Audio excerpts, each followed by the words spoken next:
Ladies and gentlemen, welcome to the Olympics Ad Review Marketing Monday. 4 years, really, because I ignore the winter.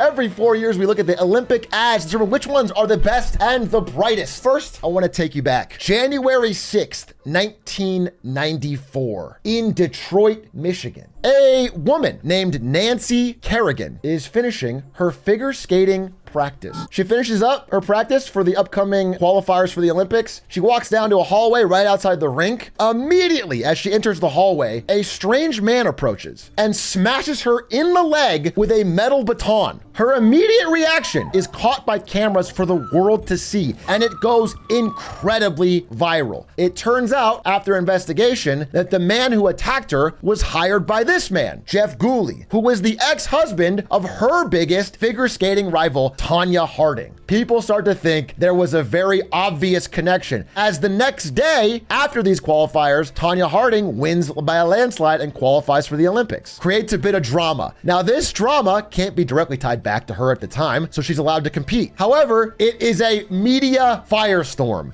The entire world starts watching, especially in America. It's the biggest story, lasts for months. When Nancy Kerrigan recovers and is given the spot to compete at the Olympics alongside Tonya Harding, it sets up an incredible rivalry on the Olympic stage, which turns out Tonya loses. Tonya loses. Nancy Kerrigan gets second, silver medal. Tonya loses pretty badly, getting eighth. She's also banned from figure skating for life afterwards. The important thing is this media firestorm, this showdown leads to 43.2 million people tuning in to watch the 1994 Lillehammer Winter Olympics. Again, Olympics in winter almost never pass summer. This had nearly double. It was an incredibly high number. And ever since then, the Olympics have declined in viewership. The Olympics has never matched that number again since 1994. And you might say the Olympics have fell off. Probably advertisers are going to care less and less. It's less culturally relevant each 4 years. Turns out you'd be dead wrong. Actually, every 4 years, the amount of money spent on sponsorships for the Olympics goes up dramatically. And this recent 4-year period was one of the biggest spikes yet. And in fact, this year's Olympics in Paris 2024 had a record 1.2 billion in advertising. Why is this? Why is viewership down but spending up? It turns out there's really not that many things in the world that can reach a global market, some sort of emotional appeal, and get people talking on social in a non-controversial way. The opportunity space has grown so limited because we're all watching our own niches that it's basically 3 things. It's royal weddings, it's the World Cup, and it's the Olympics.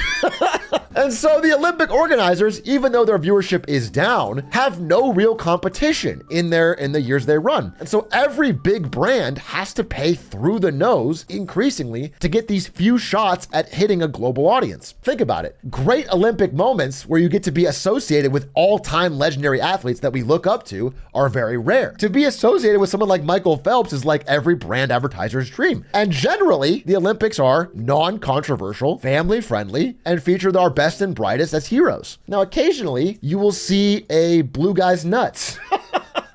And some controversy does enter the fray. Outside of that, brands are pretty happy with what they get at the Olympics. And so I have decided to review this year's 2024 Olympic ads with the patented Atrioc system, where I've devised these things called medals to determine the winners. I'm gonna give the really good ones a gold medal, okay? The mid ones a silver medal, the bad ones a bronze medal, and the really bad ones a rat wearing a beret and baguette. That's a little nod to the fact that this is held in France. So without further ado, I want to jump into it with the very first ad, which I think is probably one of the most controversial. We will start with Google's Gemini ad, a little help from Gemini. My little girl's always been a runner, just like me. I've always thought she was following in my footsteps, but lately she's been looking up to someone else. So Gemini, help my daughter write a letter telling Sydney how inspiring she is. She says, sorry, not sorry.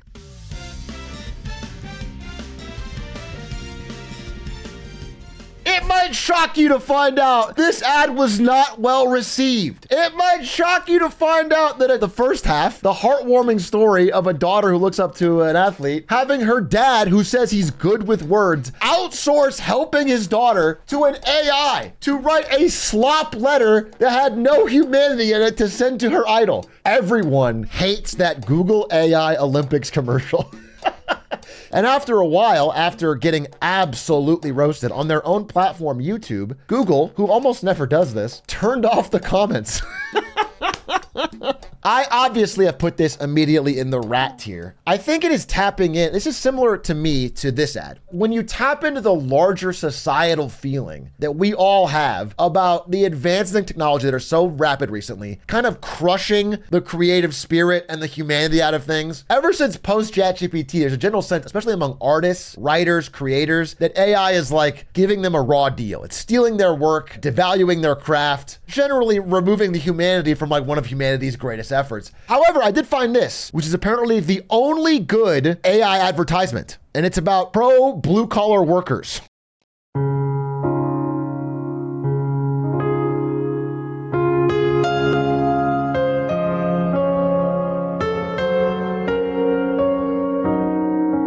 Now that's gold. Obviously, if they had run that, I think it'd be a slam dunk gold medal, but unfortunately, they didn't have the skill. Quick offline update. Turns out this ad was terrible. It wasn't just us saying it. It got pulled from everywhere. Google apologized, took it down, and is attempting to bury that it even existed. Thankfully, that ad was so bad, this ad will seem great. What does it take to be a world-class athlete? Okay, fine. I'm not a world-class athlete. I can't even say it. I'm a regular person.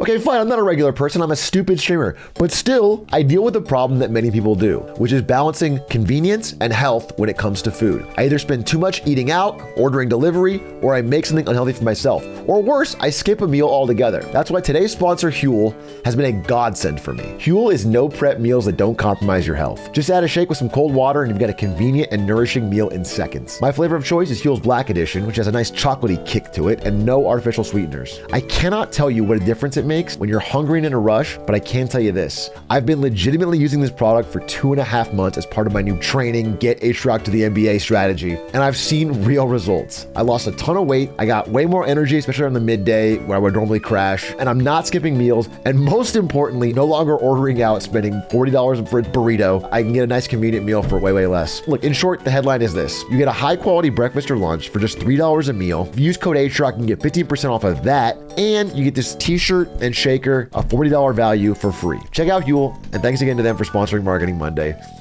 Now you can get back to the real big budget ads. There was an additional couple of ads in the AI space, starting with this one from Microsoft.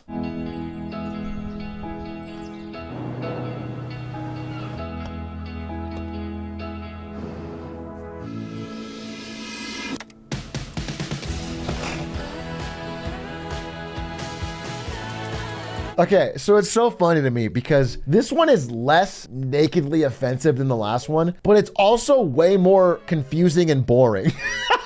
So as a marketer, I almost think it's worse. It's like this leaves no memory in your brain at all. It's just stock footage of things that are so unrelated to what the product does. It's not unethical for them to just be like, hey, Copilot can help you do these things. I don't know why they're so afraid to do that. I'd probably put this as bronze.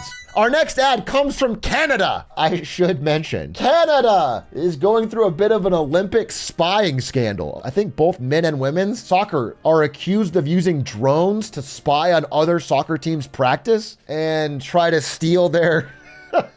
Hopefully this ad can really bring us back to a pro-Canada kind of place. This is from Kids Help Phone.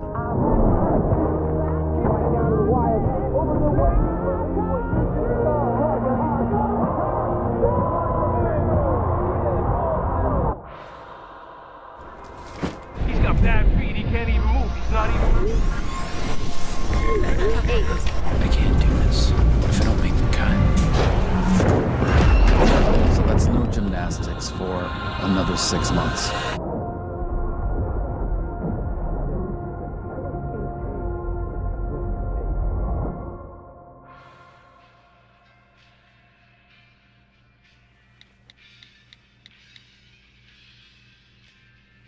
I guess it's a mental health hotline. I think the ad's pretty good. I have trouble when so much of an ad doesn't mention what it's for. So I could put this in gold. I mean, the ad is memorable. It uses emotions well. It ties into the Olympics. It tells the downside of being an athlete. I'll put it in high silver for now, and we'll adapt. Let's get to the beer. Gen Z and Gen Alpha are more straight edge than any generation before them. They drink less than ever before, and when they do drink, they prefer light beer. Millennials, same way. Millennials, alcohol consumption has been declining, and they also prefer light beer. Let's see how we start with Molson Coors' ad, sponsor the parents. Greatness takes a lifetime of sacrifice. Paris 2024, Molson isn't just sponsoring Team Canada athletes. We're sponsoring their parents. They gave their kids everything. We gave them beer. Molson, everyone in. I think, again, a pretty solid concept and good Canadian ad. I don't know. There's a lot of golds in chat, which is surprising to me. I also especially like, in the modern age, having a social component that goes with the ad, because ads don't get seen as much. I think for me, it's like high silver, low gold. It's a solid idea. And of course, it's feel good. However, there were more beer ads. And let's get back away from Canada over to America, where we have 2 USA-themed ads from Michelob Ultra. While our nation's best are giving their blood, sweat, and tears in Paris, we'll be sweating right along with them. Michelob Ultra. Superior is brewed here. I feel patriotic already! Let's see if Team USA can carry this to the end. This could be it!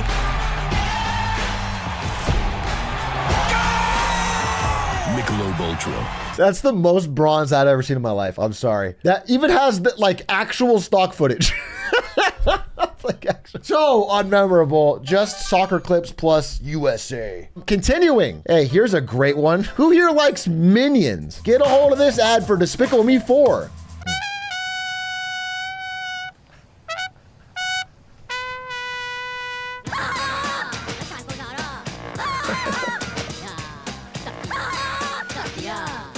The Olympics begin July 26 on NBC and Peacock, and see Despicable Me 4 only in theaters, rated PG.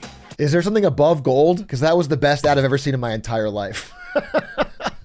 They just put random Olympic athletes and then screamed with the Minions. Ah! Well, I'm going to put it in rat, but just know that it truly belongs. I just don't have a platinum category. Accor, the first European ad. This is the first ad designed for Europeans by Europeans. This is Accor, the global hotel brand based out of France, talking about how hospitable their hotels are.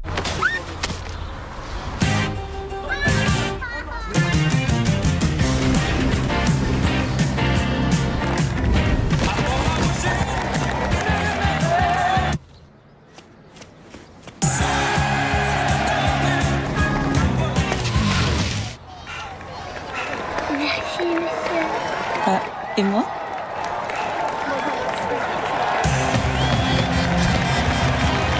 What a fucking rude thing to do. Some dude runs across the whole city to give your daughter a new ice cream cone, and then you go, what about me? So I don't know. This is a tough one for me. I think the idea is kind of cute. For me, it would have to match the product, which is that your concierges are that much of an extra mile. But if you're a normal fucking hotel and you don't do this kind of pisses me off. I think it's probably bronze, like a nice little forgettable smile ad, but Aldi, another European ad. Apparently, Aldi, I believe a UK grocery store, am I crazy? Is doing this 40-second ad called Race Against Time, spelled like the herb. And apparently it's all about a well-known character called Kevin the Carrot. I don't know who the fuck Kevin the Carrot is, but we're gonna find out. The games can't begin. Everyone's hopes were all on Kevin. I'll save the games. I just need to get to the stadium. Hop on, Kevin.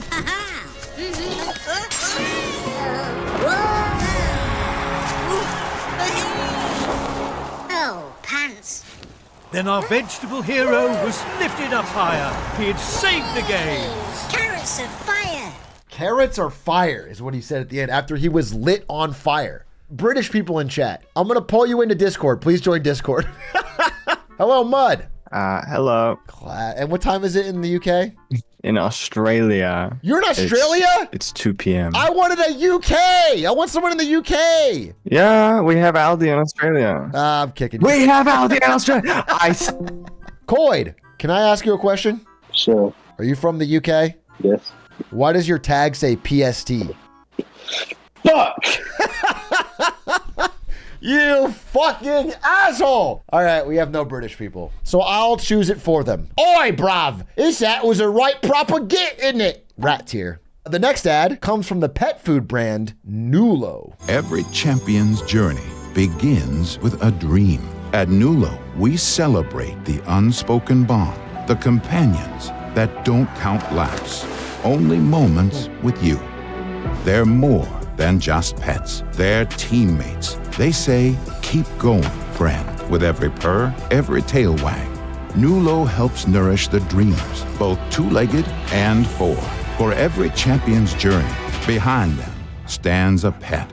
What do you think? As a millennial, I love the heckin' cute doggos. I mean, this is a textbook ad. I mean, a campaign where you go to some of the best Olympic athletes and show their pets and their relationship with their pets. This feels like they made up all the stories, you know? I hold it up as a solid silver. Let's go to the undisputed heavyweight Mike Tyson of the advertising world, Coca Cola. The big one for you now, the final of the women's 200 breaststroke. Tatiana Schoonmaker back to defend her gold medal against her biggest rivals. World record under threat. Do I have to rule the world? Not an easy one for her. Or will it come to me? History could be made in the next few minutes.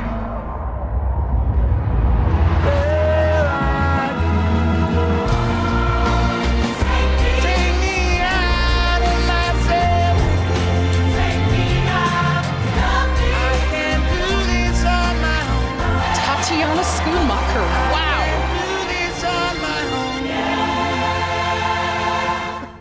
I didn't love it. I didn't love it. The astronauts hugging randomly was pretty... There's a lot of brand value, especially when targeting women, on being in front of women's sports. However, and this is not a knock or anything, viewership on women's sports outside of the Olympics is generally lower. The Olympics, and especially in 2024, is going to comprise 90% of the total minutes watched on female athletes in this year. Like, if you want to get in front of those eyeballs, this is your time to do it. So I think this is directly targeted to women and is more celebrating female sports at the beginning. This part, though, is so... I mean, it is Coca Cola's classic thing, which is like just being there for good feelings and hugs. It didn't really hit for me. To me, this is like a bronze. Who's those people in Dune that think in time, think in eons, think in millennia? They're not trying to get you to buy Coca-Cola now. They want to be at everything. Warner Bros. Discovery owns the rights to, I believe it's Eurosport, which is where Europeans can watch the Olympics. And this is their ad for that.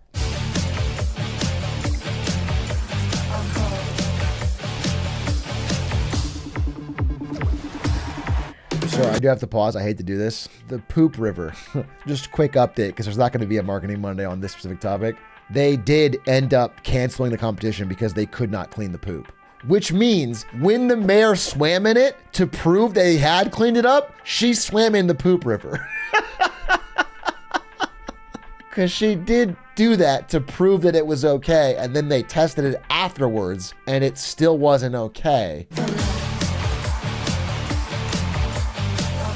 The Olympic Games Paris 2024. Bad. Really boring, really forgettable, no connection to any athlete or moment or sport. Could even be rat tier, but it could also just be bottom of bronze. Medical apparel brand Figs has spent their largest campaign to date. They splurged. Figs X Team USA. Let's see what they have for us.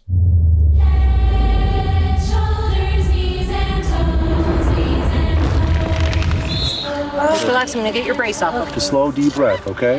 Just gonna take a look here.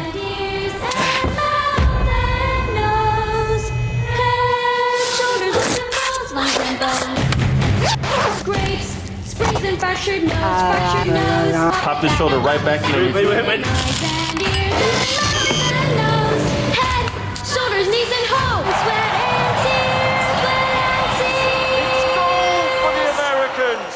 What do you think? What do you think? Understand that this is medical supply. I think if you're in that niche, it feels pretty good to me. I think this could actually, for me, be a gold. You guys are saying, oh, it's gross, it's gross, it's gross. But this is what it's targeting. It immediately makes it apparent it's about healing, medical equipment, medical care. That side of the Olympics is not shown. It's showing it, which already draws attention. They got the product throughout it. I feel good about it. I think if you put yourselves in the shoes of having to market medical apparel, you'd find that's a pretty tough challenge. And I think they used the Olympics pretty well. Yeah, the more I think about it, the more I like this ad, but I still would love to hear the opinion of somebody who buys it. How's it going? I'm Silly Goose in chat. Hi, Silly Goose. What Chat? is your experience with medicine? I'm a phlebotomist and I wear scrubs. To be honest, bless you. Figs are super expensive, but it's a good commercial. I was also an athlete, so you see that kind of side of athletic medicine. So I thought it was good. I liked it. Can I ask you what a phlebotomist does? Stabs you with needles and then draws your blood. You said figs are... They're like the bougie brand. In that case, I feel like the ad did its job. Are you currently a figs user? Oh, absolutely not. Okay. I'm so broke. What are you talking about?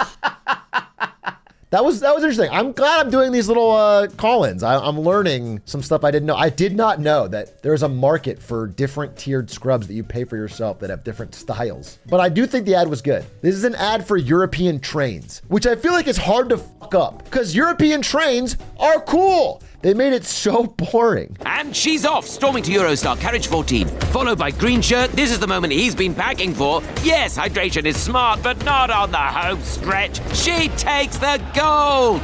Let the games begin. That was the ad. I mean, that was terrible. If you're going to pay for the Olympics branding, that was such a way to use it. Nearing the end here, the Oura ring. It's a Finnish healthcare tech company that has a ring that you put on your finger to track like your heartbeat and your sleep. Let's see if it has W or L aura in this minute-long spot from the Oura ring. I take you, body, in sickness and in health, through good times, bad times, and all the in-between times. I promise to trust you, care for you, and actually listen to you.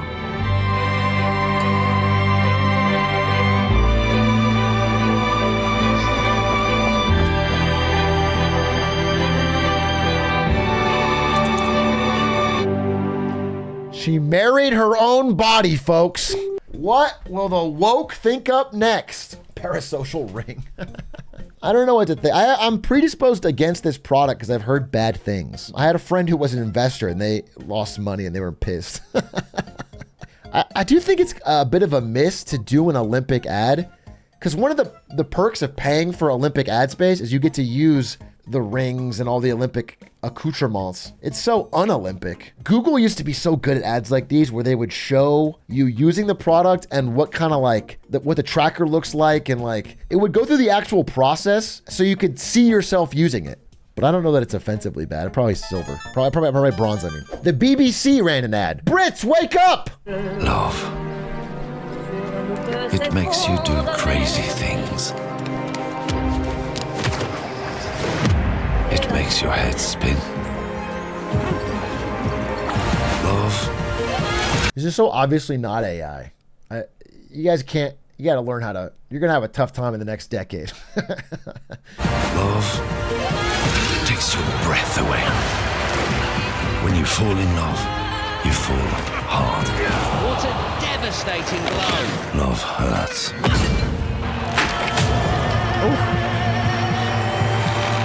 But there's no greater feeling in the world. That's a new world record. A triumph. I can't believe what I've just seen. Welcome to the city of love.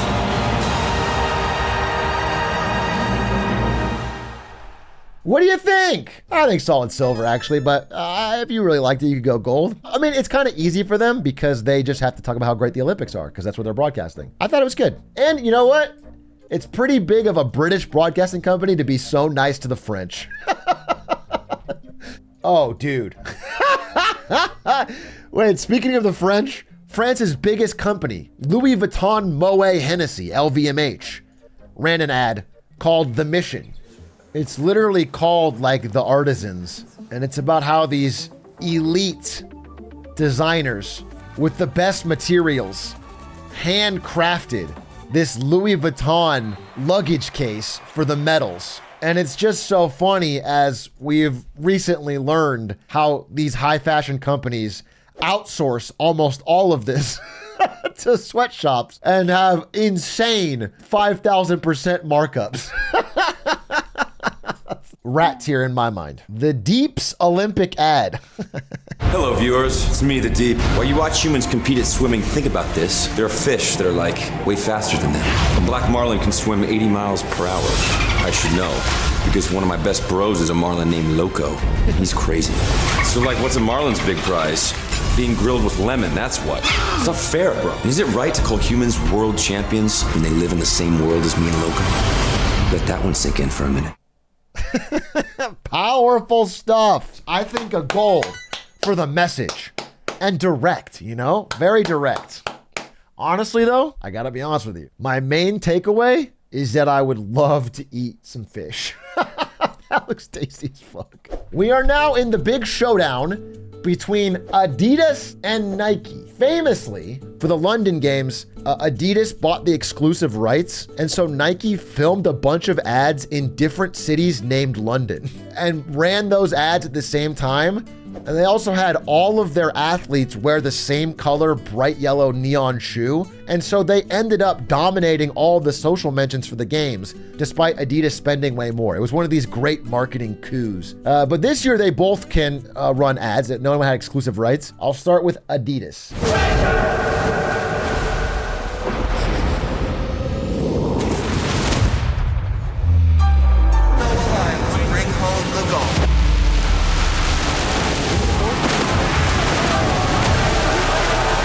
Up. It's only talk. It's only a hurdle. It's only noise. It's only a spotlight.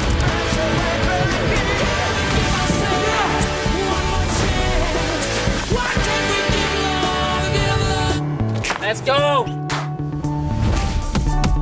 It's only pressure. You got this, under pressure Adidas. Hold your review. Hold your review. It has to be done in comparison to its competition. But before I get to Nike's ad, I want to give you a little bit of context. This is an important time, a pivotal moment for Nike, the world's leading sportswear brand.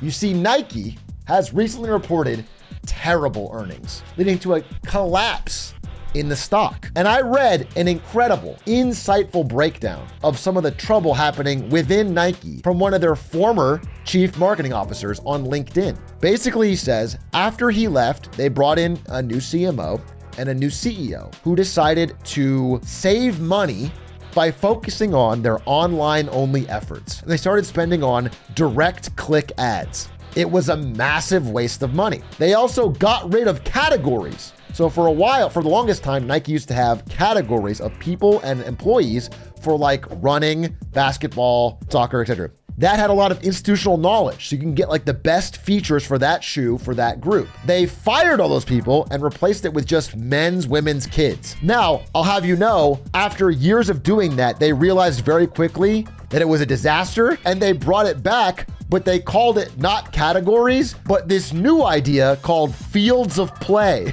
Because if they'd called it categories again, someone might have noticed they made a mistake.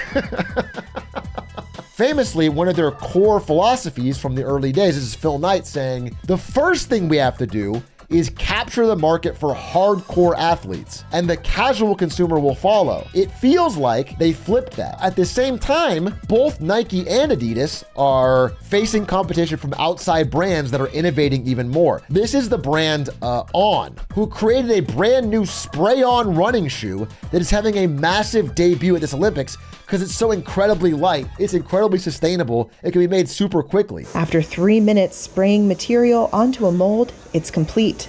Built to be lightweight and bouncy so runners can maintain a fast pace over 26 miles, the light spray production method requires fewer parts per pair and challenges the usual footwear manufacturing production model, which relies on shipping finished shoes to consumers from factories in Southeast Asia. Now, I don't know about you, but if my shoe wasn't made by a sweatshop worker, I just don't enjoy it that much. You know what I'm saying? So I don't know that I can truly support this brand, but you can understand how it's a threat to Nike and Adidas' established business models. So Nike, already self-owning internally, stock price collapsing, sales down, competition from both their normal competitors and new competitors that are beating them technologically. How do they fire back? Let's find out in Nike's ad. Winning isn't for everyone. Am I a bad person? Tell me. Am I? I'm single-minded. I'm deceptive. I'm obsessive. I'm selfish. Does that make me a bad person? I have no empathy. I don't respect you. I have an obsession with power. I'm irrational.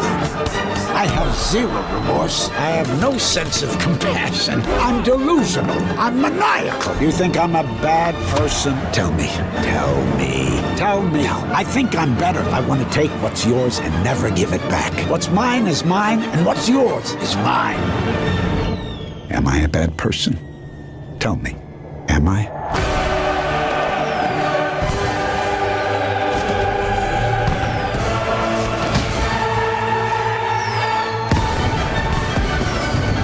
Does that make me a bad person?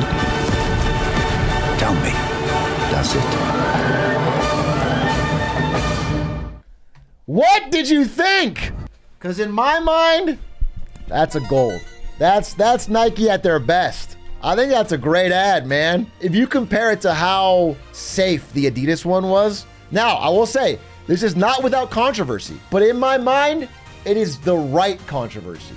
People were like, well, that's not really what a sportman should be about, which I think is a fair criticism, but also understand that when they go super safe with it, it's boring. I think Willem Dafoe did a great job literally recreating the Green Goblin. But they used all of their great athletes in a way that I think makes sense. They also had follow-ups. Again, I'll give you the follow-up with just LeBron. It doesn't matter how much you've won before. You're not a winner until you win again. Let's go. And again, and again. Nothing is enough. No one understands, and you never want it to stop. So they've got these kind of things with a lot of their athletes. And I think Nike tell these very direct stories of athletes and their great moments and then end with their logo consistently and just tie their product. And I think it's pretty good. I'm not saying it's going to bounce Nike back from a much bigger problem, but I found it to be a good ad. And I think the numbers bear that out. If you had to guess what the most viewed ad was of all the ones we showed, you might guess it was the Nike one. What you might not guess is that Nike ad had more views on YouTube than all of the other ads we watched today combined. This is the only one where they had like a message that was distinct enough to stand out and high quality and well executed. And to me, it's like top of gold. But I'm open to different opinions. Let me know in the comments, both of the YouTube video and in here, what you think. But I'm going to give them the gold and say they beat Adidas on this time. And maybe, just maybe, if they focus on what they're good at, they can turn it around and go back to the Nike we used to know. Thank you for watching this year's Olympics 2024 ad review. Hope you enjoyed. Tune in next week for more Marketing Monday.